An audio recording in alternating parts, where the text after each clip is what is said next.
Hello and welcome to the Pocket Gamer Podcast. It's episode number 527. My name's James Gilmore. Joining me today, it's Matthew Ford. Hello. It was inevitable that you were going to be on today, Matthew Ford, because I took a look at the news and I saw the Nintendo Direct thing pop up and went, oh god, here we go. It was like fate. It was fate. You were due to appear on the podcast anyway, and lo, Nintendo bestowed upon you the gift of chat topics. So we're going to be going through all of the Nintendo business that appeared yesterday, the exciting new announcements and the expected ones as well. But it's not just Nintendo. We've got standard mobile things going on too. We've got a small, you'll be relieved to hear, small update to the Fortnite Apple saga. We've also got chat about a whole bunch of new games that are either looming over the horizon or have just crested it, including the likes of Warhammer Quest, Silver Tower, Deckham, Murder Pursuits, Dawn Awakening, which is a thing, and also we're going to have a little word about Paradise Killer, because it looks fun. But first, the news. No messing about today. No chit-chat. Straight in. Well, the last one was quite long, and that was a nice short intro, but it ended up just being loads and loads and loads more chat and topics to talk about than I thought. So we're going straight in here. Okay.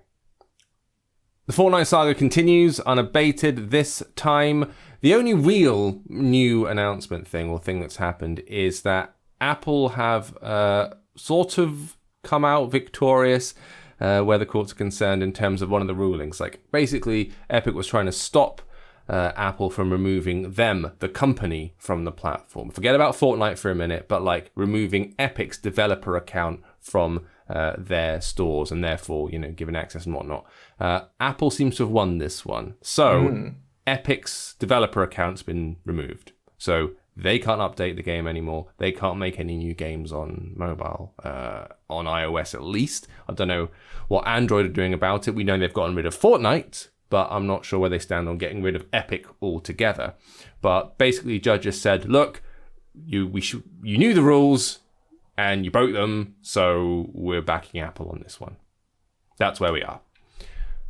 It's just going to run and run, I think. The one thing that did pop up that I found funny was, the free Fortnite trailer thing was based on a Ridley Scott trailer that they'd done for Apple. And that was part of the whole... I didn't actually. That's cool. Didn't you? Okay. So, yeah, that like free Fortnite silly spoof trailer thing where they walk into an auditorium and, there's people sitting there watching a big screen and it's like George Orwell's 1984. Yeah, 1984, yeah. Yeah, that was frame for frame a recreation of a Ridley Scott trailer that he did for Apple, hence why it was a big... I'm making the V signs in the audio version, to Apple. And it was for the launch of their Macintosh, I think. And Ridley Scott saw it. Big Ridley of, Alien and Prometheus and Thelma and Louise and all the rest of it. And Blade Runner, of course. And Big Ridders was like, I mean, it's flattering that they've basically frame for frame recreated my trailer. The reason they've done it, which was literally his quote. He said, He's like, I can't help but be flattered. Talkative man, Ridley. Yeah. Well, he likes talking about himself. That's for goddamn sure. I love Ridley Scott in interviews because he's so pleased with himself in a way that you're like, you're Ridley Scott, so you've kind of earned this. So all right, but he does love talking about what a great eye. I've got a great eye. He's got, and he's one of the people that gets away with it. I quite like it when he's being all. Did I mention that I'm fantastic? Smoking a cigar. Legend. But he was kind of like, I mean, if you're going to recreate it or if you're going to do 1984 or whatever, he'd rather it was for a better cause or something. I don't know what he means by that when it's like, what, you mean a better cause like selling Apple Macintoshes, Ridley? Or Hovis bread? I mean... What's that saying when they say, was it like copying is the... Imitation is the best form of flattery. Flattery, yes, that's it. So... Yeah. But it's obviously Fortnite's gone altogether on the App Store for now. There was there was a couple of articles this week came out, saying it leaves a massive battle royale market. Like it leaves it open now for people like, your PUBG Mobile, Garena Free Fire, Knives Out, and games like that who could really jump on it. Call of Duty Mobile, do you know what I mean? Like, more of these can jump and more one of them's going to come out very well on top from That's this. true. Really. It's going to fill the vacuum a bit. I mean, PUBG's already massive in its own right, as is Garena Free Fire, although in slightly different parts of the world. You're probably not playing it in the UK, but well, I mean, it's Brazil, I think. Like South America is where Garena Free Fire came from, but it's become big in different parts of the world. We don't hear too much about it over this way. And again, like Knives Out, I think that's another Tencent one. That is, yeah. And then Fortnite is pretty much the dominant one in the West normally. But yeah, I'd be very interested to see which one goes on, because I don't know if PUBG will. I know it's just come to like PlayStation for the first time, PlayStation 4. It was like a big thing. Really? I didn't know it wasn't on there. Or it's just come on PlayStation Plus. Anyway, they just had a big push for it anyway recently, and it's just like, okay, so they're doing, they're trying to make strides forward there. It'd be interesting to see, in the mobile space, which actually comes out on top in the end of this. I can't help but feel it's one of the more established ones. Until, of course, Fall Guys appears on mobile, and then everyone will jump on that because it's adorable. So let's go to more fun and current things. Was this a surprise direct? I know people were expecting things because it's anniversary, 35 years of Nintendo and everything, but was this on a calendar anywhere? It wasn't officially, but it'd been rumoured and speculated all year, basically. Yeah, all year since May time-ish, because this was all going to be announced at Nintendo's E3 originally in, start of July. And then COVID, Then COVID's pushed everything back and pushed it down the road. And then, there was lots of murmuring saying, right, this Wednesday, keep an eye out. Even at Monday. Was it Monday? No. What day was it on? Thursday. I don't know. Thursday, I think. It was yesterday. Whatever day's yesterday. Yeah, correct. Yeah, Thursday. But there was a Nintendo employee who tweeted out like that picture of Mario behind the curtain, just looking forward and everything, saying like, "Ooh, today." What did he say? He said like, "Ooh, next week or something." And it's just like, "All right, okay, this is Koi Mario. Something big's gonna drop." Yeah. Well, it is the 35th anniversary of the OG Mario Brothers launching, and they've gone all out. So it's a complete nostalgia fest from top to bottom, with a couple of new things thrown in for good measure. Let's talk old to begin with. Now, we're going to start with the really, really old thing, which is they're doing a Game & Watch, a new Game & Watch, which is hilarious. Now, I'm old enough to have had one of these or I can't remember if I inherited it from my brother. Either way, there was one in the house anyway. And if you've never seen a Game & Watch before, kids, it was a little handheld LCD device, like a little, it looks much more like a Game Boy Micro or something like that. Landscape oriented. It played one game, and that game was kind of hard-coded into the screen because it's one of those LCD games where it was literally the early Liquid Crystal where it's just black images, and there are maybe 4 character images on screen that would light up. And that would be your character animation, like left to right, and you could just move them to the different spots where they belong. And I had a Donkey Kong one that was a clamshell. You opened it up and it was a dual screen. Is that orange? Yeah. The original DS, baby. And that was amazing at the time. And that's where you get all that. Classic. So they've done one of those, but they're doing one that looks exactly like a Game & Watch, only it's going to run the original Super Mario Bros., isn't it? It is, yes. So you get Super Mario Brothers and Super Mario Brothers The Lost Levels on it. And you also get the Game & Watch Ball game, so the classic, the juggler ball. Okay, yeah. But instead of like Mr. Game & Watch's head, they've replaced it with Mario's head. And it looks very strange. But it's even though it's one of the most simplest games out there, and it's from its time, it's actually a very fun game. I remember playing it on the Game Boy and everything. I had a version of it from that, and they're very simple games, but it is more of a nostalgia trip. But there's fun to be had. That is, that's adorable. We like that, and it's obviously they've done well with their mini NES and their mini SNES or SNES, as Matthew likes to say, and most of America. But that's going to be appearing. So it's the first kind of like physical, tactile, old reinvention of that thing that's genuinely portable. And cute. All right, fine, we'll go with it. Do you think you'll pick one up? No. No. I haven't got any of the mini consoles because I know it's one of those things where it's like, I'll buy it and I'll play it for a day and then I'll forget about it. And I've played these old games. It's fine. I don't need all of them. And ROMs exist. Yeah, it's an unusual one as well because obviously people were expecting, an N64 mini or, maybe a GameCube mini, lots of people. And, it's like, no, we're doing a Famicom mini sort of thing. It may well happen. Yeah, I'm hoping I don't know, it's Nintendo, you never know. And there's a lot of caveats to these announcements today where you're like, hooray, this looks amazing, this is exactly what I wanted. Actually, it's not exactly what I wanted because Nintendo beat Nintendo, and then there's lots of weird stuff on top of it. But the Game & Watch comes out November 13th, and I believe it's $50. Oh my god, really? Oh, yeah. God.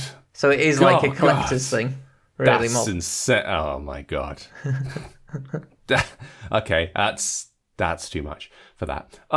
Moving on. What else have we got? So I'll do the list chronologically for the stuff that looks interesting. Super Mario 3D World and Bowser's Fury is coming to the Switch.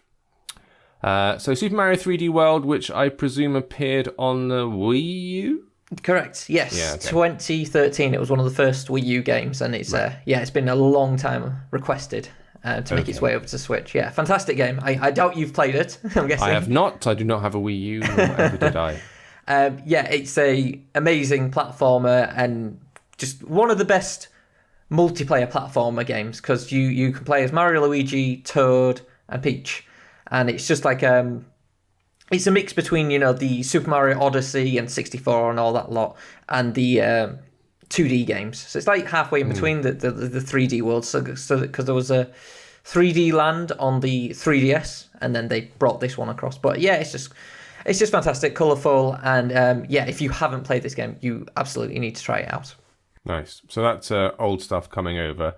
A couple of new things which are of interest. So Super Mario Bros. 35, which I guess seems to me like a genetically linked ancestor of Tetris 99, which is they're doing Super Mario Brothers, but not quite Battle Royale, but... It's not far off, yeah. Not far, yeah. It kind of is a little bit. The idea being that you're all playing the Mario, and is it like, are you locked in a single screen, or are you side-scrolling through like Mario levels in a speed-runny kind of way? I couldn't tell you from the trailer. Hard to figure out. Because it seems incredibly vague. So I think it looks to me like you're literally moving through old Mario levels. But the idea is that you're supposed to be completing it as quickly as you possibly can. But also, like, when you smash through enemies, it looks like you can then send those enemies to the 34 other players' screens. In the same way that you could with Tetris, where you could send things to your enemies to slow them down and mess them up. It is Tetris Same 99, principle. basically, yeah. With Super Mario Brothers. So, yeah, that's a way of kind of trying to mess with everyone. And obviously 35, just because of the 35 anniversary, that's going to be something that's appearing on, I think it's October? Beginning of October. It is, yeah. So it's exclusive to Nintendo Switch Online. Oh, right, that service you subscribe for. Yeah. And it comes out October 1st, 2020. But it's only available until March 31st, 2021. And then it's going away forever. Oh, really? Oh, so it's just literally anniversary. Yeah, it's just a limited time thing. But it's weird. It's like, I don't know if Tetris 99 was supposed to be that at the beginning, but obviously that went on to be hugely popular, so they've left it. I don't know why they're taking it away. I think this looks great. This looks lots of fun. It's a very strange thing. But yeah, it seems to be this 6-month period. Nintendo are sort of doing the anniversary, and then they're like, oh, it's all going in the bin. That's happened. Let's forget about all this, which more stuff will come on to. Just while I remember, we forgot to mention, for Super Mario 3D World, it's actually got an add-on section. What, the Bowser's Fury thing? Bowser's Fury, yeah. So they only showed off a brief minute trailer of a Cat Mario being on an island, and then it's like there's lightning and thunder, and then it looks very dark, and it's very not Mario. So it'd be interesting to see what they're actually going with that. But that looks maybe it'd be like a new open world section, or a new world maybe. But that looked really interesting, and that comes out February 12th, 2021, which is a bit far off, to be honest. I was hoping for that this holiday. Well, give them a chance. There's a lot going on at the minute. There's not a lot coming from Nintendo, though. That's the problem. How dare you? Well, what about Mario Kart Live Home Circuit, a game that is seemingly exclusively designed for people who live in large country estates and/or massive American mansions, because this is a combination of an RC kart game, I guess, as in you literally get little remote control cars, and put them down on the floor and race them around, but you race them around using your Switch controller. There is a camera mounted on the top, just like an actual Formula One racing, when you see the cameras all stowed around the vehicles as you're watching it on TV, and you are kind of VR, AR racing these games. So if you put it on the floor, and then you put the little I guess, what do you call them, the finish lines, or these little standees that fly over the tracks that you kind of zoom under, I know what you mean. bridges Yeah, or they're gates like or whatever. ones in this, yeah. You put those down on the floor, and then it looks like, it almost looks like they draw lines on the floor. I don't know if you actually have to do this. This seems a bit vague. But what seems to happen is you put so you get 4 of these paper like finish like checkpoints, and then a finish line, and then you can map them out however you want. And then, but I mean, on the floor in the examples, they've literally got like white lines that seem to be drawn down the side. I don't know if that's a reflection of the wood panels they're using, but either way, just in game, hasn't it? Yeah, you can track them out, and then virtual lines appear because you're seeing the perspective of the camera on the car that you're racing, and then you're zooming around your living room or wherever it is, and it's a perfect toy idea. I can imagine being like 8 years old and seeing this advert and being, I must have this. This looks so cool because I love remote control cars and I love games and this is going to be amazing. The actual practicalities of getting this working in the UK. I mean, no one's got this space. The space that they've got on the advert, it's like their entire this lounge that they're playing around is about the size of my entire flat. In what world is anyone going to be able to actually play this thing? Yeah, I'm going to look forward to going around in a circle 30 times, and that's it. Yeah, a circle around your coffee table like this. Basically.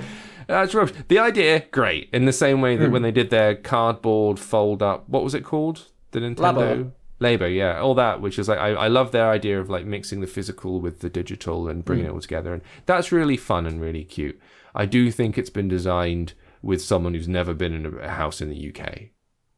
No, I do agree with that. I do. The other thing is, as you mentioned, I do think it's fantastic if you're a kid. As you say, if you're an 8-year-old kid, it's like pure this would be toy the best fodder. thing in the world. Yeah. Like if you watch that trailer as well, I think that's one of the best AR trailers I've seen to sell it to a consumer. Yeah, because it was you saw that trailer, and it's like, right, I understand how this works. Mm-hmm. It looks very exciting. And it plays through the Switch and everything. I just thought it was very inventive, and it just looks like Mario Kart, like in AR, and it's just like, how does that work? And it looks so good, but the reality is, I can't play Smash Brothers online without getting connection issues. So, is this going to work how it shows in the trailer from Nintendo?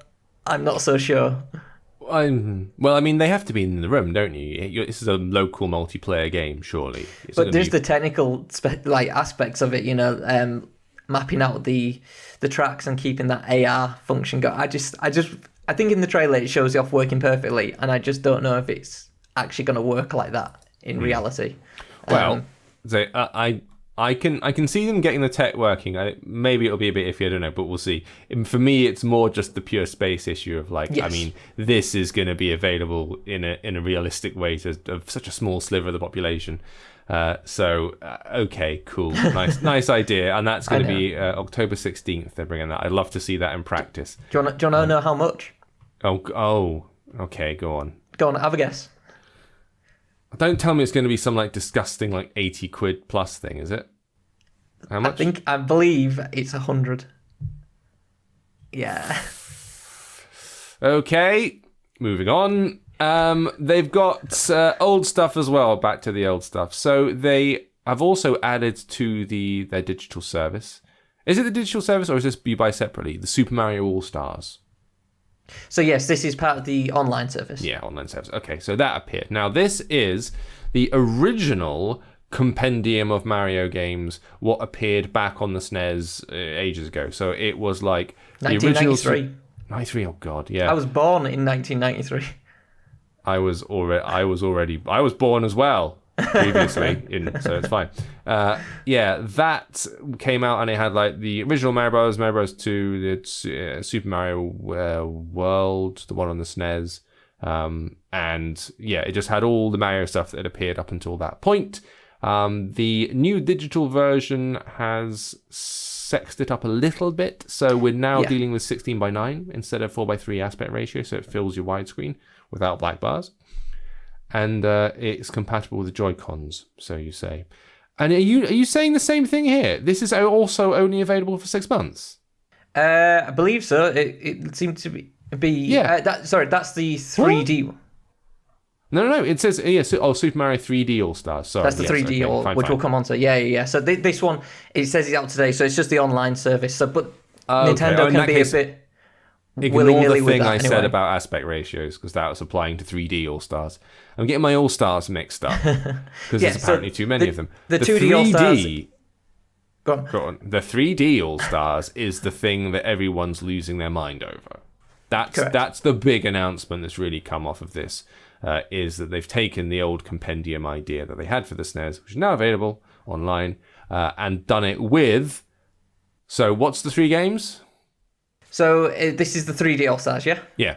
So we've got Super Mario 64, Super Mario Sunshine, and Super Mario Galaxy.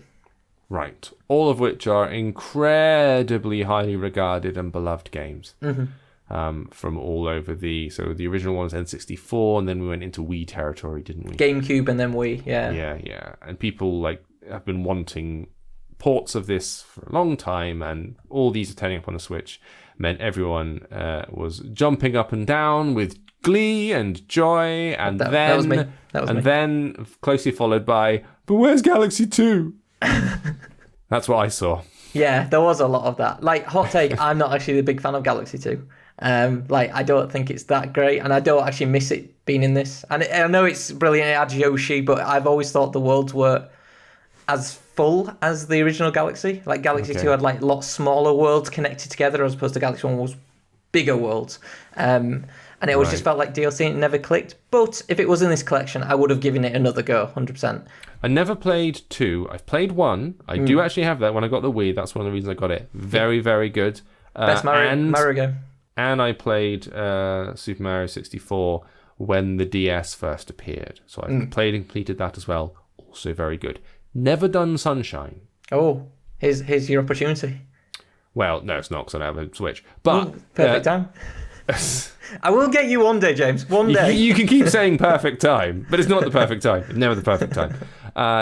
So that's going to be appearing in September, and that's September the 18th specifically. So, what? 2 weeks less? Wow. Yeah. Wow. Okay, cool. Very exciting for people. Pre-order's already in.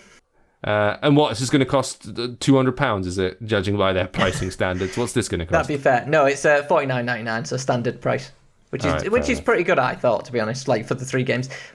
But in other respects, they are just ports, and this is more of a problem for me. Galaxy 2 not being there, it'd be nice if it was, but it's not, so I'm not that big about it. But, Super Mario 64, there was a long rumoured that it was going to be a full remake as opposed to a port. Oh, really? Okay. Yeah. So it's a little disappointing it's not, and it's only 16:9 on Sunshine and Galaxy, I think. Oh, and they've maintained 4:3 on. They have, yeah. Okay. And there's some issues possibly with the Joy-Cons for Galaxy. It seems like you can maybe only use the Joy-Cons in handheld. In handheld mode, you have to use the Joy-Cons for all the shape mechanics and stuff like that. So there's a lot of caveats to it. I mean, it's fantastic to have these 3 games on the go for the very first time and not on the Switch. It's a very much legacy thing, keeping these games alive and everything. Keeping you buying the same games over and over. That's what it's really about. Legacy, my ass. Absolute bank balance return for yes, you will buy this game. Oh, this is some Square Enix stuff right here. This is that classic yes, you will buy Final Fantasy VII for the 15th time. But Nintendo rarely do this. That's the thing for these games, especially Sunshine. It's never been off GameCube, I think. That's fair.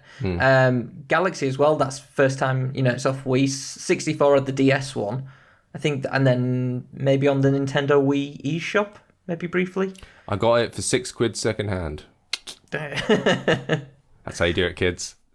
On the Wii. But yeah, obviously that Wii waggle stuff doesn't necessarily. The Joy-Cons do have motion sensors and accelerometers and that. They're not as good as the Wii's though. Yeah, it's not a one-to-one thing, so I guess maybe there is some problems, and you can't, if you are playing it in a handheld mode with the Joy-Cons clipped to the side, you can't waggle your entire Switch around. It might be. Yeah, I want to play it with the Pro controller anyway, so it's doesn't matter that much to me. And I think the majority of people would want to play it with the Pro Controller, or it'd be nice to play it with the GameCube controller even, for like Sunshine, like the original, because you can hook up your GameCube controller. Oh, yeah. It's all right. You could do it with the Wii as well. Yeah, but Nintendo has actually said it's not compatible.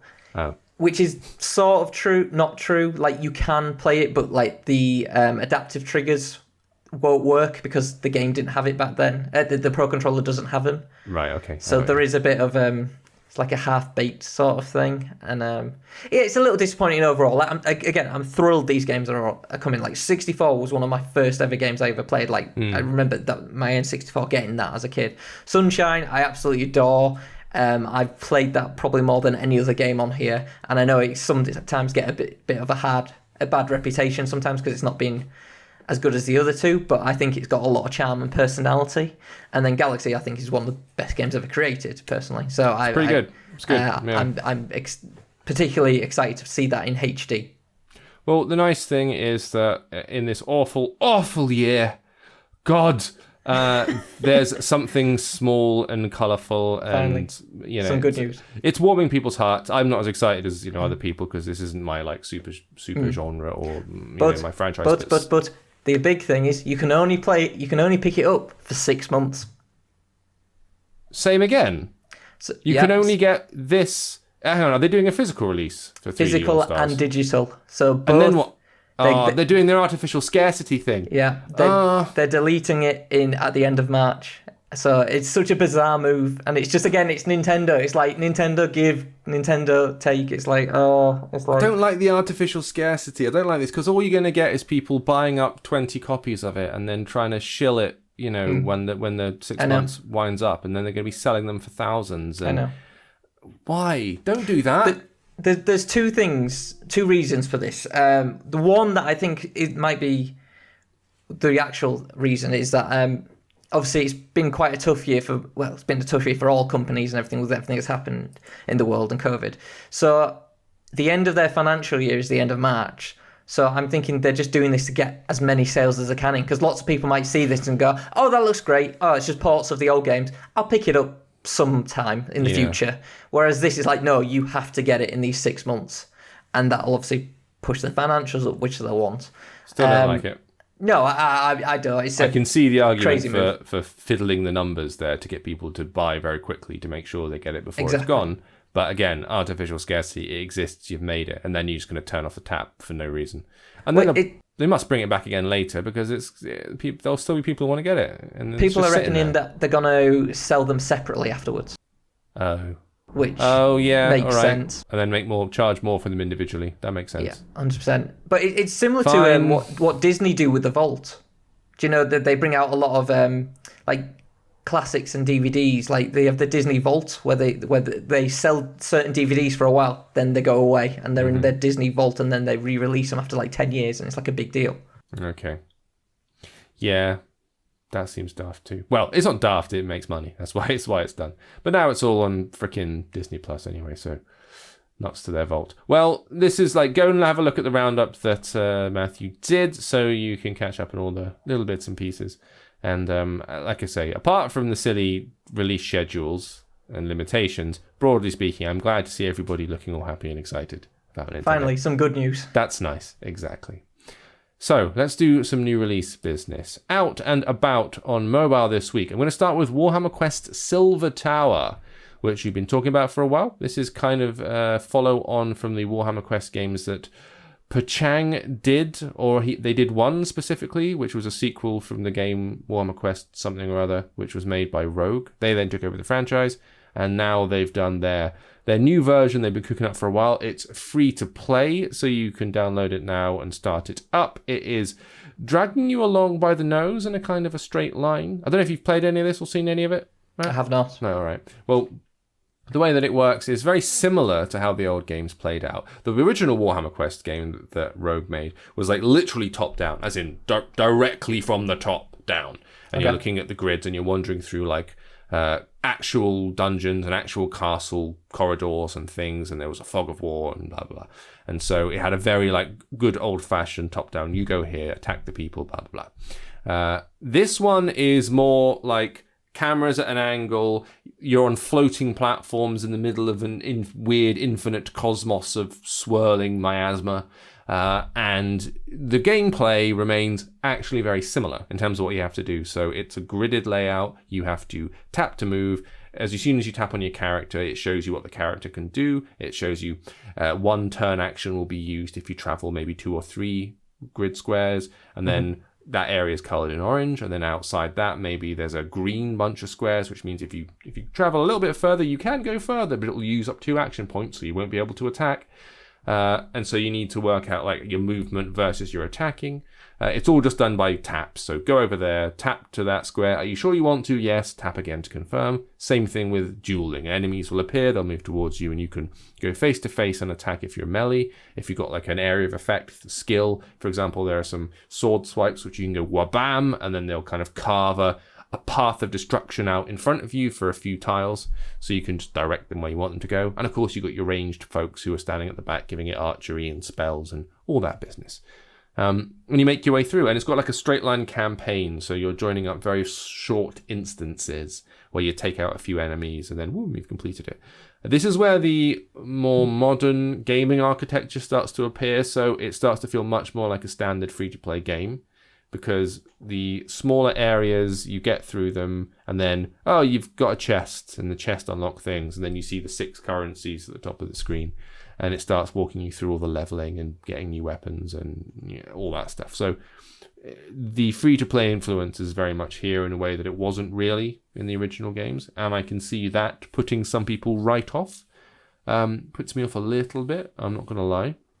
The presentation of it's nice, looks good, and it's familiar enough that people who play the original be like, okay, yeah, I see this, and it's still satisfying to do the turn-based stuff. And there is still like a satisfaction that I get from not doing things in real time that still surprises me a little bit. Like, I still balk slightly at the new Final Fantasy games where you have combat in real time. It still feels weird to me, like playing Final Fantasy VII Remake demo, or even Final Fantasy 15, which was kind of a combination of the two. Yeah. And I'm very much like, I've never gelled with it. It's never felt quite right. I'm very much like, it's turn-based or it's not. This in-between thing. Active time battle's okay. The thing where it's like, it's turn-based, but think fast, because if you sit there doing nothing, they're going to attack you. That's okay. But I don't know, it's a weird balance. This still feels like, still classic turn-based stuff, but it does have that extra layer of like, bam, here's your currencies, here's how you got to manage your upgrade path and get your new weapons and pay money to upgrade them, and So perhaps people will be like, ugh, at that stuff. But equally, it might draw a whole bunch of new people in who maybe didn't want to pay premium before. So I need to play more to see. As always, when you play it for a couple of hours at the beginning, it's never an accurate reflection of what the mid to end game is going to look like. No, you need to invest a good, 10 hours before you start scratching what it actually is all about, yeah. Yeah, it's so difficult with all free-to-play stuff because you don't know when they're going to suddenly drop the gate and be like, right, you need to grind for 2 months to progress any further. Or you can buy this £5.99 thing. So I don't know where that's concerned, but the initial impressions are kind of like, yep, fine, playable.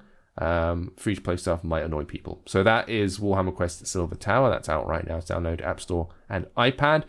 You and I have both played something small and daft. Is it Deadeye Deputy? Is that what you've played? It is. Yeah, all right. What do you think of this? What is this for a start? It's a cowboy shooter game where you basically have to drag your finger across the screen and the game will automatically shoot like enemies, so other cowboys. And when you take your finger off the screen, your cowboy reloads. And goes back into cover. Yeah. Time Crisis style. Yeah. And then he slowly, he'll move himself to different areas and you'll take on more enemies. And it's just level after level doing the same thing. There's 34 levels in total. I did the first 10. Mm-hmm. I wasn't blown away. It wasn't great. Is that fair to say? Yeah. It's an on-the-rails shooter that's emulating the format you get from light gun games back in the day. So it really is. When you put your thumb on the screen, a crosshair appears, I should say, and then you're moving it around, drag around, and it auto-fires when you draw your crosshair over an enemy's head. But yes, and then release to duck down, and it's very much emulating that whole House of the Dead, Time Crisis, yada yada. The thing that freaked me out about the game, because it is what it is. It's incredibly light. It's 3D, but like really early, like 3D, really like PS1, N64, yeah, that sort of thing. Yeah, like that TV show called Reboot that was on when I think late 90s to early noughties. That was kind of terrifying early CGI. Looks like that. The thing that freaked me out is when you see the characters and their eyes. The eyes of the characters, Matthew. I have stared into the abyss, and the abyss has stared back into me, and it's been terrifying. Yeah. So it's not the greatest looking thing, and no. It's very simple, very surface level. I found quite a lot of bugs as well, personally. Did you? Yeah, it was just like erroring out a lot and stuff times, and it was just like, yeah. I mean, there's lots to do. I mean, they've got the aim to get 3 stars on each one if you want to go back, and it's all about speed. Because the first level, it took me ages to get the 3 stars. I'm like, what am I doing wrong? Because I'm hitting them all. And it's like, no, you have to be as quick as possible. It doesn't matter like how accurate you are. Just be as quick as possible, and that's how you do it. And then there's collectible horseshoes, which you can do to get a bonus level. I don't know if you got to the bonus level where you're on a horse. Nope, didn't get that far. Yeah, you're on a horse, and again, it's the same thing, but you're on a horse. Okay, cool. And that's it. Yes, I don't think it's going to blow people away, but No. it's currently available. I think it's free. It is free to play. Yeah, okay. I would not pay for this. No. iPhone and iPad right now. Dead-Eye Deputy's name. We should probably, as we talked about all the Nintendo stuff, mention the fact that you've actually played the Super Mario All-Stars. So this is the digital version of the not N64, what am I saying? The SNES release, the compilation of the early Mario games. How do they feel on the Switch?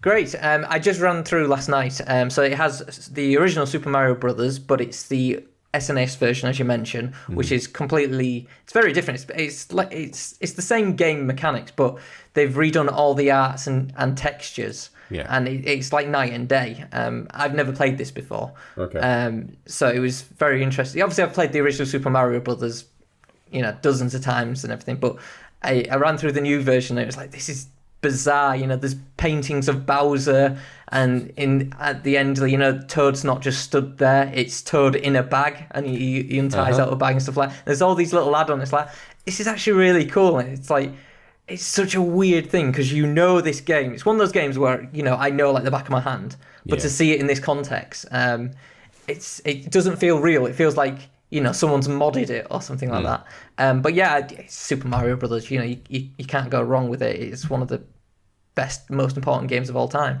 But in that package, yes, you get the Super Mario Brothers, the SNES version. Then you get Super Mario Brothers 2 and 3 and the Lost Levels. Mm-hmm. So Lost Levels is the really, really difficult one that I can barely progress in. But if you've never tried out any of these games, like you should, and even for the original Super Mario Bros., which I've gone through, it's worth your time just having to bash through. I mean, I did it in under 2 hours, which I was quite happy about, to run through the whole game. So nice. Well, even my non-Nintendo ass has played these games, so that is how important and vital they are. I was a Super Mario World kid because the SNES was kind of when I was a young kid, the SNES was happening. So that's the one that I was like most familiar with, and I'm almost. I had that on Game Boy. You have on Game Boy. I almost associate it with Mario more than anything else. In fact, I played it on the Game Boy SP, that flip-lock one, which was still the best one. It kicked ass. That was great. That was lovely. And so I assume no problems or glitches or weird eccentricities in the Switch version. All good? Nothing. No, seemed fine from my time on it.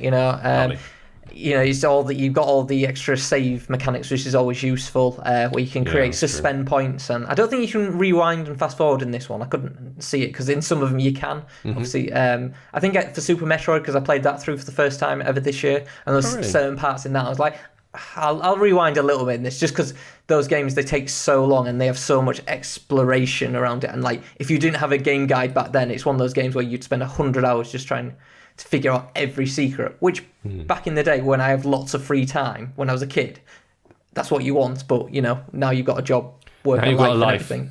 Yeah, and, things to do. Unfortunately, you can't. So that makes sense. No, it's good. It's quality of life stuff. It's a nice improvement. Well, Absolutely. That's out right now if you've got the online service. So that's free, inverted commas, but monthly subscription. I want to mention, going over to the Switch, and this is me saying something about a Switch game on a platform I don't have, but it's also available on Steam now, called Paradise Killer, which I've been following the development of because I'm familiar with some of the people who make it. And it's imagine you're Ace Attorney and you're Professor Layton, sort of murder mystery investigation style games, with that Japanese visual novel flair, but instead of it being like linear and directed, it's kind of actually an open world game where you're wandering around first person perspective, and instead of you going through clues in a chronological order and going through different scenes that the game directs you through, you get to just wander around the island and talk to people. And that's how you start piecing the mystery together and the clues and all that business. I haven't played it, I should say. I've seen a bunch of playthroughs of it, or I've been following it while it's been being developed. And it's getting really good reviews, which I'm delighted to see.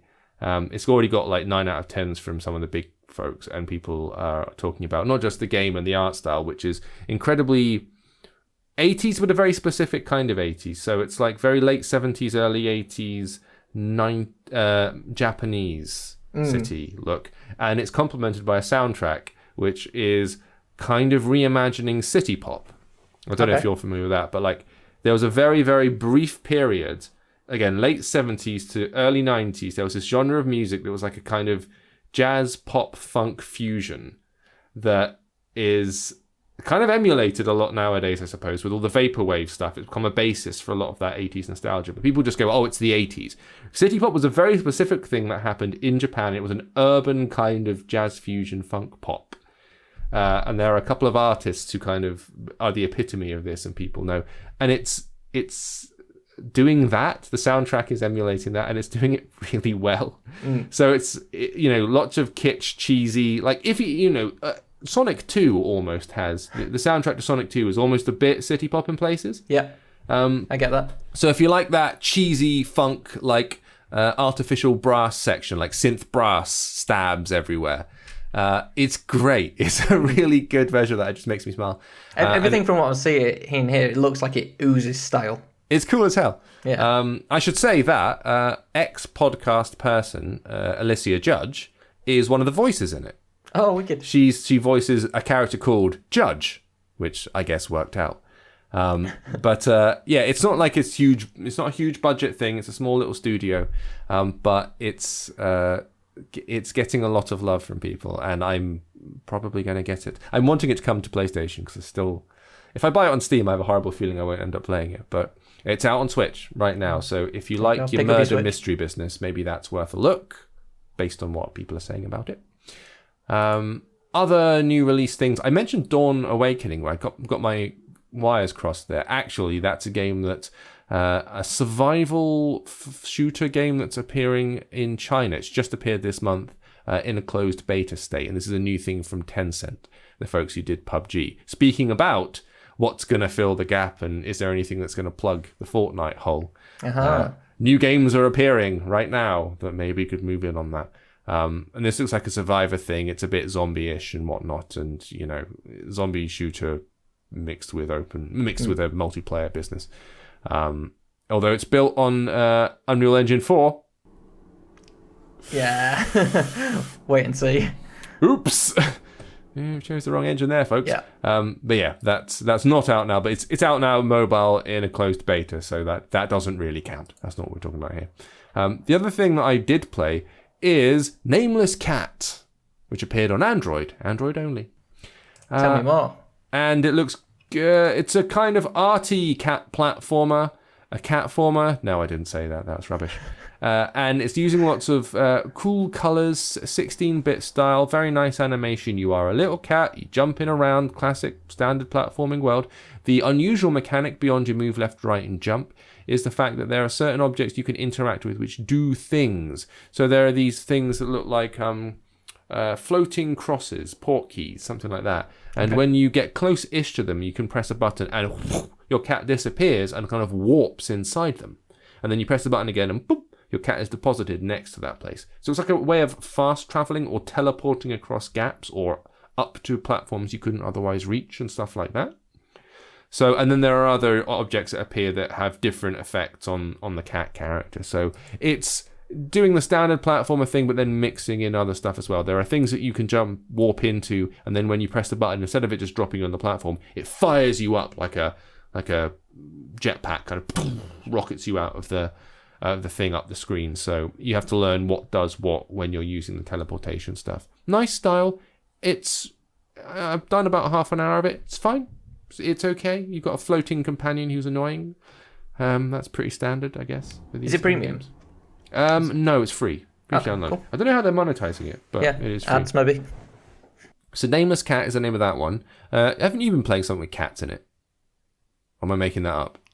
Making up. Oh no, I'm making it up because I'm getting confused. There's another game called Bright Paw that also came out, and that's available on iOS and Android. And this is the other cat game of the week. This is very different. This is an isometric puzzle game in which you're guiding a cat around the room. And if anything, this is giving me massive Lara Croft Go, Hitman Go vibes. Yeah, I see that. Yeah, so you're trying to move the cat around, and you're also like you're in office spaces, you're in futuristic what look like laboratories, moving things around, but you need to adjust the environment to ensure your character progresses, and by the looks of it, move around in a way that avoids other objects. But it's card based, so you've got cards at the bottom of the screen that in each card corresponds to a movement.